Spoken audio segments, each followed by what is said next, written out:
সত্যি সত্যি কি বাংলাদেশ যুক্তরাষ্ট্রকে জাতিসংঘের নামে করিডোর দিতে বাধ্য হচ্ছে? সেরকম পরিস্থিতি বোধহয় ডোনাল্ড ট্রাম্প তৈরি করে দিলেন।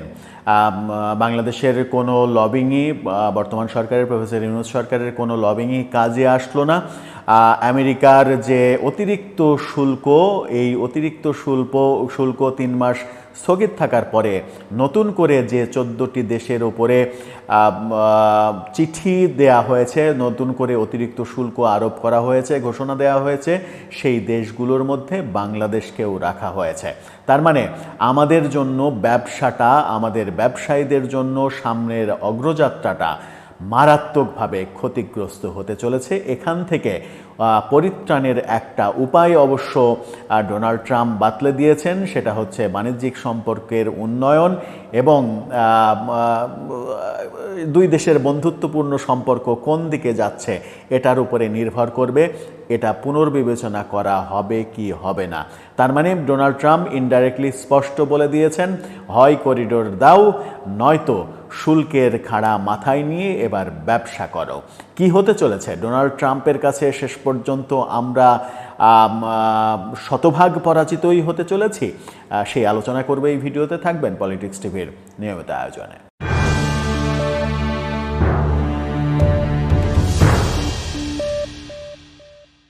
দর্শক, পলিটিক্স টিভির নিয়মিত ভিডিওগুলো স্পন্সর করছে প্রজাপতি.টিভি, নতুন ওটিটি প্ল্যাটফর্ম। আপনারা চাইলে ইউটিউবে, ফেসবুকে, ইনস্টাগ্রামে, টিকটকে দেখে নিতে পারেন। ডেসক্রিপশন বক্সে লিঙ্ক দেওয়া থাকবে, সেখান থেকেও আপনারা দেখে নিতে পারেন প্রজাপতির কার্যক্রম। চলে যাচ্ছি মূল ভিডিওতে। বলছিলাম আমেরিকার নতুন করে শুল্ক আরোপ এবং সেই ঘোষণাটা এসে গেছে। ডোনাল্ড ট্রাম্প বাংলাদেশি সরকারের কাছে চিঠি পাঠিয়েছেন, বাংলাদেশ সরকারও সেই চিঠি পেয়ে গেছে, সেটা সরকারের পক্ষ থেকে স্বীকারও করে নেওয়া হয়েছে। বিবিসি বাংলা নিশ্চিত করছে এটা, শিরোনামটা আপনারা দেখে নিতে পারেন। বাংলাদেশি পণ্যের ওপরে 35% শুল্ক আরোপের ঘোষণা ট্রাম্পের। সেখানেই বলা হচ্ছে, যুক্তরাষ্ট্রে রপ্তানি হওয়া বাংলাদেশি পণ্যের ওপরে 35% শুল্ক আরোপের ঘোষণা দিয়েছেন মার্কিন প্রেসিডেন্ট।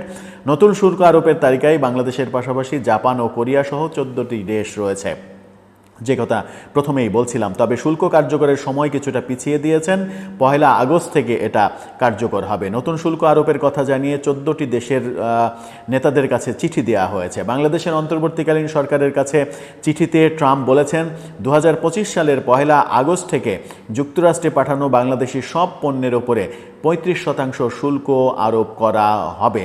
এই শুল্ক বর্তমানে খাতভিত্তিক যে শুল্ক দেয়া হয় তার অতিরিক্ত হিসেবে প্রযোজ্য হবে। ট্রান্সশিপমেন্টের মাধ্যমে পাঠানো হলেও সেখানেও এই শুল্ক প্রযোজ্য হবে। চিঠিতে ট্রাম্প আরও লিখেছেন, অনুগ্রহ করে উপলব্ধি করবেন যে, এই পয়েন্টটা খুবই গুরুত্বপূর্ণ, অনুগ্রহ করে উপলব্ধি করবেন যে আপনাদের সাথে যুক্তরাষ্ট্রের যে বাণিজ্য ঘাটতি, বৈষম্য রয়েছে তা দূর করার জন্য প্রয়োজনের তুলনায় অনেক কম এটা। তবে বাংলাদেশের বিভিন্ন কোম্পানি যদি যুক্তরাষ্ট্রের পণ্য উৎপাদন করার সিদ্ধান্ত নেয় তাহলে কোনো শুল্ক আরোপ করা হবে না। একটা শর্ত, একাধিক শর্ত জুড়ে দেওয়া হয়েছে। সেখানে বলা হয়েছে, বাংলাদেশ যদি কোনো কারণে শুল্ক বৃদ্ধির সিদ্ধান্ত নেয় তাহলে আরোপিত 35% শুল্কের সাথে নতুন করে শুল্ক যোগ করা হবে। অর্থাৎ বাংলাদেশ যদি আমেরিকার পণ্য আমদানির ক্ষেত্রে নতুন করে শুল্ক আরোপের ঘোষণা দেয় তাহলে এই 35%-এর জায়গায় আরও বেশি শুল্ক আরোপের ঘোষণা দেবে ডোনাল্ড ট্রাম্প প্রশাসন। অর্থাৎ বাংলাদেশের পক্ষ থেকে তেমন কিছুই করার নেই। ডোনাল্ড ট্রাম্প আরও বলেছেন, তবে বাংলাদেশ যদি যুক্তরাষ্ট্রের জন্য দেশের বাজার উন্মুক্ত করতে চায় বা শুল্ক অশুল্ক নীতি ও বাণিজ্য প্রতিবন্ধকতা দূর করে তাহলে এই চিঠির কিছু অংশ তিনি পুনর্বিবেচনা করতে পারেন। যুক্তরাষ্ট্রের সঙ্গে সম্পর্কের উপরে ভিত্তি করে এই শুল্ক হার বাড়ানো বা কমানো হতে পারে। খুবই গুরুত্বপূর্ণ কথা। যুক্তরাষ্ট্রের সঙ্গে সম্পর্ক আপনি কতটা তৈরি করছেন, কতটা ভালো করছেন, সেটার উপরে এটা কমানো বাড়ানো হবে। এই ঘোষণা অর্থাৎ স্পষ্ট বলে দেওয়া হয়েছে যে এটার ব্যত্যয় হবে না এবং যুক্তরাষ্ট্রের সঙ্গে সম্পর্কটা কেমন হচ্ছে সেটার উপরেই নির্ভর করবে এটা কমানো হবে নাকি এটাই থাকবে। তার মানে হচ্ছে যে করিডোর তুমি দেবে কি দেবে না, সেন্ট মার্টিন দ্বীপ তুমি দেবে কি দেবে না, বন্দর তুমি দেবে কি দেবে না, তার উপরে নির্ভর করবে শুল্ক কমবে কি কমবে না। কোনো উপায় নেই। এদিকে বাংলাদেশ সরকার থেকে বলা হচ্ছে, শুল্ক নিয়ে প্রেস সেক্রেটারি সেক্রেটারি জানিয়েছেন শুল্ক নিয়ে আলোচনা এখনও চলমান আছে। আমাদের বাণিজ্য উপদেষ্টা শেখ বশিরউদ্দিন ওয়াশিংটন ডিসিতে যুক্তরাষ্ট্রের সঙ্গে আলোচনা করছেন। সেখানে নিরাপত্তা উপদেষ্টা ডক্টর খলিলুর রহমানও রয়েছেন। অনেকদিন থেকে নিরাপত্তা উপদেষ্টা ডক্টর খলিলুর রহমান আমেরিকায় আছেন, যাতায়াত করছেন। মাঝখানে একবার অন্য দেশে গিয়েছিলেন, আবার আমেরিকায় গিয়েছেন। তার মানে হচ্ছে যে খলিলুর রহমান সম্পর্ক উন্নয়নের যখন লন্ডন সফর হলো, তারেক রহমানের সঙ্গে প্রধান উপদেষ্টার মিটিং হলো, তারপর থেকেই কিন্তু খলিলুর রহমান আমেরিকায়। তিনি অনেক চেষ্টা করেছেন, সেই চেষ্টা বিভিন্ন মাধ্যম বলছে খলিলুর রহমানের সব চেষ্টা ব্যর্থ হয়েছে। তিনি এই শুল্ক ঠেকাতে পারেননি। ট্রাম্প সরকার এই শুল্কের ঘোষণা দিয়ে দিয়েছে। যখন তিনি আমেরিকাতে অবস্থান করছেন তখন এই শুল্কের ঘোষণা দেয়া মানে এটাই প্রমাণ করে যে নিরাপত্তা উপদেষ্টা খলিলুর রহমান ব্যর্থ হয়েছেন। তার মানে কি বাংলাদেশের যে অভ্যন্তরীণ চাপ সৃষ্টি হয়েছে করিডোরের বিরুদ্ধে, সেনাবাহিনী, সাধারণ জনগণ, রাজনীতিবিদ, রাজনৈতিক দল, সেই চাপের কারণে সরকার করিডোর দেয়ার ব্যাপারে প্রথমে এক ধরনের গ্রিন সিগন্যাল দেয়া কিংবা রাজি হওয়ার পরেও যখন তাদের মতামত চেঞ্জ করেছে তখন ডোনাল্ড ট্রাম্প সরকার এক ধরনের ক্ষেপে গেছে এবং শুল্ক আরোপটা তার প্রথম বলা যায় যে